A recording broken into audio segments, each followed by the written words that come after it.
For years, migrants crossing the Mediterranean have shared their stories of horror, beatings, kidnappings, even enslavement. Now, many made harrowing journeys from West African countries. Migrants who made it to Europe are often too terrified to go on the record about their ordeal, what they went through to get there.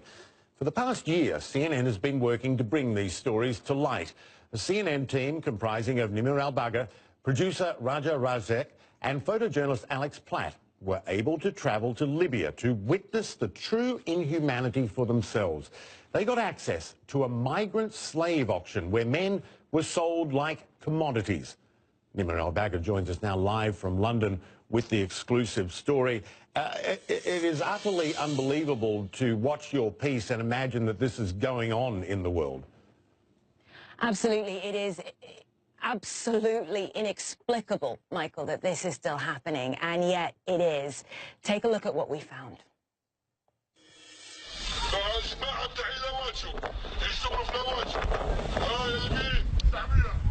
A man addressing an unseen crowd. Big, strong boys for farm work, he says. 400. 700. 700. 800. The numbers roll in. These men are sold for 1,200 Libyan pounds, $400 apiece. You are watching an auction of human beings. Another man, claiming to be a buyer. Off camera, someone asks, what happened to the ones from Niger? Sold off, he's told. CNN was sent this footage by a contact. After months of working, we were able to verify the authenticity of what you see here. We decided to travel to Libya to try and see for ourselves. We're now in Tripoli, and we're starting to get a little bit more of a sense of how this all works. Our contacts are telling us that there are 1 to 2 of these auctions every month, and that there is one happening in the next few hours. So we're going to head out of town and see if we can get some sort of access to it. For the safety of our contacts, we have agreed not to divulge the location of this auction, but the town we're driving to isn't the only one. Night falls. We travel through nondescript suburban neighborhoods, pretending to look for a missing person. Eventually, we stop outside a house like any other. Adjust our secret cameras and wait. Finally, it's time to move. We're ushered into one of 2 auctions happening on this same night. Crouched at the back of the yard, a floodlight obscuring much of the scene. One by one, men are brought out as the bidding begins. 400. 500. 550. 600. 650. 700. Very quickly, it's over.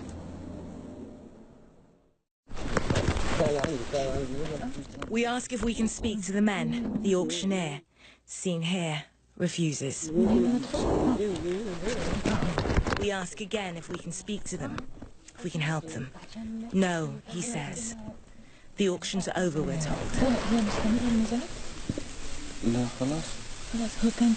And we're asked to leave. That was over very quickly. We walked in, and as soon as we walked in, the men started covering their faces, but they clearly wanted to finish what they were doing, and they kept bringing out what they kept referring to in Arabic as al-budaa, the merchandise. All in all, they admitted to us that there were 12 Nigerians that were sold in front of us. And I honestly don't know what to say. That was probably one of the most unbelievable things I've ever seen. If there's only really want to take us to Italy, let us take us to our various countries. These men are migrants with dreams of being smuggled to Europe by sea. Excuse me, can I speak to you? We are going inside. Have a seat in your place. Have a seat in your place. They come in their thousands from Niger, Mali, Nigeria, Ghana. It's hard to believe that these are the lucky ones, rescued from warehouses like the one in which we witnessed the auction. They're sold if those warehouses become overcrowded or if they run out of money to pay their smugglers. Of these rescued men, so many here say they were held against their will. It doesn't take us long to find victory. Just take us home. No food, no drinking water. Just take us home. Want to go? No food, no water, nothing. Victory was a slave. We know that some people are being sold. Yes. Some people are being sold. Is this something you've heard about? Can you tell us about that? Sure. Tell us. I was sold. What happened? On my way coming, I was sold. Merciless beating. If you look at most of the people here, if you check their body, you see the mark, they're beating. With electric, understand? Most of them lost their life there. I was there, the person who came to buy me give the man money. They take me home. So the money was not even much. Other migrants now start to come forward with their stories. They took people to work by force. Even when we are at the seaside, where we are working the work, they will be beating you. When you are working the work, I'm doing your work. They will be maltreating us.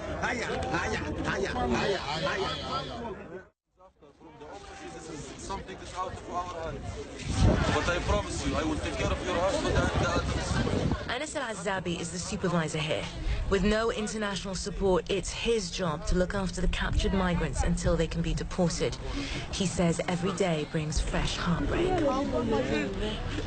It's okay. I'm suffering for them. I am suffering for them. What I have seen here daily, believe me, make me really feel pain for them. They come and every story is a special case. Few they was abusing them, few they stole them money. Have you heard about people being auctioned off, about migrants being sold?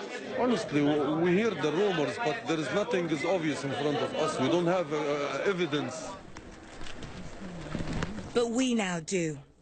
CNN has delivered this evidence to the Libyan authorities, who have promised to launch an investigation so that scenes like this are returned to the past. Michael, in addition to giving that evidence to the Libyan authorities, we've also passed it on to the International Criminal Court, to the Office of the Prosecutor. And hopefully they can begin to make a difference in those people's lives. One hopes so. You know, you have covered so many things around the world, so many terrible things in many ways. I'm just curious, this is so incredible. What was going through your mind as you watched men being sold? I think for me the most wrenching thing was actually just the complete brazenness of it.